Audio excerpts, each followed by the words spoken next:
Writeback previews provide some peace of mind when pushing updates from Sheets back to your system. And we've started with Salesforce, so I'll show you how that works here on a Salesforce export example. I've already gone ahead and imported a contact list with a column for contact description, and I've added a little note here, admin for domain here on this row. So since I already have the import open, I'm just going to scroll down to export to Salesforce, select configure, and then as you saw in the last example, it's going to auto-detect which tab you're on, and since it's a coefficient import, it's also going to auto-detect which is your header row. So we'll select next. We're going to be updating the contact object, and do note that the action needs to be update in order to be able to see these Writeback previews. So we'll select next.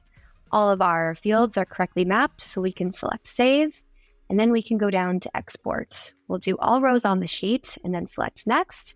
And now it's going to check your sheet and compare it to what is in Salesforce so that we can see what those changes are. We'll preview changes, and then this will appear to show you what is going to be updated. And that's correct. That was the row.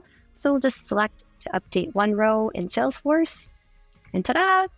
Now we have seen what changes have been updated, and our export was successful. We added the ability to export your data on a schedule, so you can set it and forget it.